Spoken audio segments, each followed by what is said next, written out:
Okay जी, अब next जो practice question हमें देखना है, जिसमें हम इक्वेटिंग द कोफिशिएंट्स की भी फर्दर प्रैक्टिस करेंगे और एक नई technique trial and error method उसको भी हम देखेंगे कि उसके ज़रिए क्वेश्चन कैसे सॉल्व होगा। तो इसको हम शुरू करते हैं। इसमें गिवन है आपको एक पोलिनोमियल जो कि जिसमें x की जो मैक्सिमम पावर है ना वो क्यूब है। x की मैक्सिमम पावर क्यूब होने का मतलब ये है कि यहाँ पर आपकी जो वैल्यूज होनी चाहिए आंसर में x की वो 3 वैल्यूज होनी चाहिए, और 3 वैल्यूज या 3 रूट्स का मतलब ये है कि आपके पास 3 फैक्टर्स भी बनने चाहिए। तो हर फैक्टर को 0 से इक्वेट करवा के आप x की एक वैल्यू फाइंड कर लेंगे। अब इन्होंने कहा कि इस पोलिनोमियल को आपने सॉल्व करना है। सॉल्व करने का मतलब ये कि x की वैल्यूज फाइंड करनी है, और x की वैल्यूज फाइंड करने के लिए पहले आपको 3 फैक्टर बनाने होंगे। उन तीनों फैक्टर्स को एक एक करके 0 से इक्वेट करेंगे तो आपके पास x की 3 वैल्यूज आ जाएंगी। ये इसका प्रोसीजर होगा।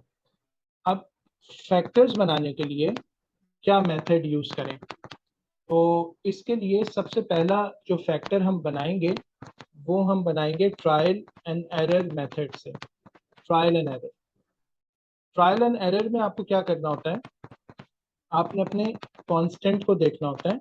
कांस्टेंट है 14, तो आपने इस 14 के जो फैक्टर्स है ना, सारे पॉसिबल फैक्टर्स वो देखने होते हैं कि वो क्या क्या है। जो भी आपका कांस्टेंट हो उसके पॉसिबल फैक्टर्स आप लिख लें, तो उससे आपको आइडिया हो जाएगा कि ट्रायल एंड एरर करते हुए आपको कौन सी वैल्यू सेलेक्ट करनी है। तो अब हमें देखना है कि 14 किस किस के टेबल में आता है, तो प्लस माइनस वन इनके टेबल में हर कोई नंबर आ जाता है। साथ साथ plus minus two, positive negative, उसमें आपको 14 मिल जाएगा 2 के टेबल में। इसी तरह 14 आपको मिलेगा 7 के टेबल में, और लास्टली 14 अपने टेबल में भी आता है। तो ये 4 तरह के फैक्टर्स जो है ना वो 14 के हो जाएंगे। अब मिसाल के तौर पर आप x की ना एक वैल्यू सपोज कर लें इनमें से। मिसाल के तौर पर आप x इक्वल टू 1 ले लेते हैं, तो इसका मतलब है कि फैक्टर जो बनेगा वो x minus one equal to 0 बनेगा। और अब इसको ना आप चेक करें कि आपके पास जो गिवन पोलिनोमियल है, क्या ये वाला फैक्टर जो x माइनस वन आपने लिखा है ये वाकई उसका फैक्टर है या नहीं है। तो चेक करने का तरीका बहुत आसान है। इस फैक्टर में से x की वैल्यू 1 आ रही है, आप जहां जहां पर x अपीयर हो रहा है वहां पे 1 पुट करके चेक कर लें। अगर आंसर 0 आ गया तो इसका मतलब है कि x माइनस वन उसका फैक्टर होगा और 1 उसका रूट होगा। नहीं आया तो नहीं होगा। तो हम लिख रहे हैं 1 प्लस 4 प्लस 14 माइनस 19, तो आपके पास 19 माइनस 19 से आंसर 0 आ गया। इसका मतलब ये हुआ कि x is equal to 1 is a root of f x, या फिर हम इसको यूं भी कह सकते हैं कि x minus one is a factor of f x. तो एफ एक्स का पहला फैक्टर वो आपको मिल गया है। अच्छा, अब मजीद 2 फैक्टर्स चाहिए। उसके लिए आप 3 काम कर सकते हैं। नंबर 1, आप लॉन्ग डिवीजन का मेथड यूज करें।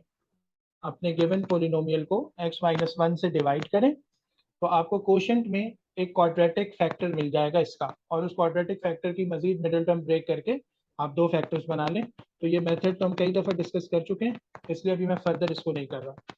दूसरा मेथड ये हो सकता है कि आप इक्वेटिंग द कोफिशिएंट्स की टेक्निक को यूज कर लें। तो इक्वेटिंग द कोफिशिएंट से ये काम कैसे होगा वो देख लेते हैं। ये गिवन पॉलिनोमियल हो गया, इसका एक फैक्टर आपके पास x माइनस वन बन गया, और इसमें एक और फैक्टर बनेगा जो कि क्वाड्रेटिक होगा। तो उसके कोफिशिएंट्स हम सपोज कर लेते हैं A X square plus B X plus C. तो एक्स स्क्वायर वाली टर्म होगी, एक्स वाली टर्म होगी, और एक कांस्टेंट होगा, इस तरह वो क्वाड्रेटिक फैक्टर होगा, और वो इसके साथ मल्टीप्लाई हो रहा होगा। तो इस तरह से इसकी फैक्टराइजेशन कंप्लीट हो जाएगी।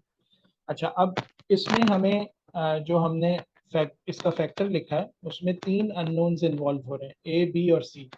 अब इन तीनों की वैल्यू जो है ना वो हमें फाइंड करनी है। सबसे पहले हम ये करते हैं कि एक्स क्यूब के जो कोफिशिएंट्स हैं उनको इक्वेट कर देते हैं। तो एक्स क्यूब का कोफिशिएंट लेफ्ट हैंड साइड पे तो 1 है, राइट हैंड साइड पे एक्स क्यूब उस वक्त आएगा जब एक्स ए एक्स स्क्वायर से मल्टीप्लाई होगा, तो इसका कोफिशिएंट ए बनेगा। तो इसका मतलब है कि आपको डायरेक्टली यहाँ पर ए की वैल्यू 1 मिल गई, तो इस तरह आपके एक अननोन की वैल्यू तो आपको मिल गई। अच्छा, सेकंड बी फाइंड करने के लिए हम एक्स स्क्वायर या एक्स किसी का भी कोफिशिएंट हम कंसिडर कर सकते हैं। तो मिसाल के तौर पर मैं एक्स स्क्वायर के कोफिशिएंट को कंसिडर करके बी की वैल्यू वो फाइंड कर लेता हूँ। एक्स स्क्वायर का जो कोफिशिएंट है लेफ्ट हैंड साइड पे वो 4 है, तो वो मैंने लिख लिया। अब हमें देखना होगा कि राइट हैंड साइड पे एक्स स्क्वायर वाली टर्म कब कब आएगी। तो ये उस वक्त आएगी जब ये x मल्टीप्लाई होगा बी एक्स से, तो आपके पास बी एक्स स्क्वायर एक टर्म बनेगी, ठीक है। तो उसका कोफिशिएंट b होगा, और दूसरा एक्स स्क्वायर आपको उस वक्त मिलेगा जब ये -1 ए एक्स स्क्वायर से मल्टीप्लाई होगा। तो उस वक्त आपका जो कोफिशिएंट बनेगा वो -a एक्स स्क्वायर से -a इसका कोफिशिएंट बन जाएगा, ठीक है। इसको मैं थोड़ा सा सॉल्व भी करके दिखाता हूँ। मिसाल के तौर पर जब आप पहली ब्रैकेट को दूसरी ब्रैकेट से मल्टीप्लाई करेंगे तो 3 आंसर्स आएंगे। एक आएगा A X cube B X square plus C X, फिर -1 से करेंगे तो -a X square minus B X minus C, ये 6 आंसर्स आएंगे। इसमें अगर हम एक्स क्यूब वाली टर्म देखना चाह रहे हैं तो सिर्फ एक है। अगर हम इसमें एक्स स्क्वायर वाली टर्म देखना चाह रहे हैं तो वो 2 जगह पर आएगी, हम देख सकते हैं। एक आएगी बी एक्स स्क्वायर में और एक आएगी -a एक्स स्क्वायर में। बी एक्स स्क्वायर कब आया था? जब हमने देखा कि x मल्टीप्लाई हुआ बी एक्स से, जब ये x बी एक्स से मल्टीप्लाई हुआ तो बी एक्स स्क्वायर आया, और जब -1 ए एक्स स्क्वायर से मल्टीप्लाई हुआ तब एक एक्स स्क्वायर वाली टर्म आई। तो हमने दोनों एक्स स्क्वायर वाली टर्म जो राइट हैंड साइड पर आ रही हैं उनके सिर्फ कोफिशिएंट्स ले लेने, या यूं समझें कि आपने राइट हैंड साइड से 4x स्क्वायर उठाया और लेफ्ट हैंड साइड से, राइट हैंड साइड से आपने इन दोनों को लिया, फिर आपने वहां से b माइनस ए करके एक्स स्क्वायर को कॉमन ले लिया, एक्स स्क्वायर से एक्स स्क्वायर कैंसिल हो गया, तो 4 is equal to B minus A, ये चीज़ आपको मिल गई। तो ये जो वर्किंग है ये मैंने थोड़ा सा एक्सप्लेन करने के लिए एक रफ वर्किंग की है, ये क्वेश्चन का पार्ट नहीं होनी चाहिए, या कहीं कंफ्यूजन हो तो आप करके भी देख सकते हैं। आप डायरेक्ट मल्टीप्लाई करने और फिर देख रहे हैं एक्स क्यूब वाली कौन सी टर्म आ रही है, एक्स स्क्वायर वाली कौन कौन सी आ रही है, उनको लेके सिंप्लीफाई करके इस तरह किया जा सकता है। वरना डायरेक्ट भी आप ये असेस कर सकते हैं कि एक्स स्क्वायर कब आ रहा होगा, एक्स कब आ रहा होगा और कॉन्स्टेंट कब आ रहा होगा। तो इसमें अब हम ये करते हैं कि b की वैल्यू फाइंड करने के लिए a की वैल्यू पुट करते हैं, तो b का आंसर यहाँ से आपको 5 मिल गया। ये दो वैल्यूज a b c में से आपने फाइंड कर ली। अब तीसरी वैल्यू आपको फाइंड करनी है, उसके लिए हम ये करते हैं कि हम कांस्टेंट को कंसिडर कर लेते हैं। कांस्टेंट जो है वो लेफ्ट हैंड साइड पे आपके पास है 14, राइट हैंड साइड पे कांस्टेंट सिर्फ एक दफा आएगा जब -1 c से मल्टीप्लाई होगा, तो आप देख सकते हैं कि -c इसका कांस्टेंट आ रहा है।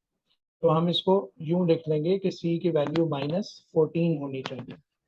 इस तरह से आपके पास जो दूसरा फैक्टर आ रहा था A X square plus B X plus C वाला, इसमें अगर हम इनकी वैल्यूज रिप्लेस करते हैं तो a की वैल्यू तो 1 है, b की वैल्यू आपके पास 5 है और c की वैल्यू -14 है। और इसी को अगर हम फर्दर फैक्टराइज कर लें x square plus 5x minus 14 को, तो आपके पास X square plus 7x minus 2x minus 14, x common तो x प्लस 7 माइनस 2 कॉमन तो x प्लस 7, और फिर लास्ट में आप x प्लस 7 को कॉमन कर लें तो x माइनस 2 बचेगा। इस तरह से आप यहाँ पर फर्दर दो फैक्टर्स भी लिख सकते हैं, एक फैक्टर होगा x प्लस 7 और दूसरा फैक्टर x माइनस 2। तो इक्वेटिंग द कोफिशिएंट से आपने जो मिसिंग एक फैक्टर था क्वाड्रेटिक फैक्टर वो फाइंड किया, फर्दर उसके दो फैक्टर्स बनाए, तो इस तरह से आपको 3 फैक्टर्स मिल गए। और अगर हम x की वैल्यूज निकालना चाहें तो तीनों को एक एक करके हम 0 से इक्वेट कर देंगे। x की एक वैल्यू 1, दूसरी -7 और तीसरी 2 आ जाएगी। तो इस तरह ये इक्वेशन सॉल्व होकर x की 3 वैल्यूज दे देंगी। ये एक और प्रैक्टिस क्वेश्चन था जिसमें हमने इक्वेटिंग द कोफिशिएंट वाली टेक्निक को देखा है। We try to explain complex concepts in simple language and with effective examples. If you liked the video and the way we explain the subject, consider liking this tutorial, commenting on it and subscribing to our channel and press the bell icon, so that you stay updated and get notified when we upload more videos. Thanks for watching.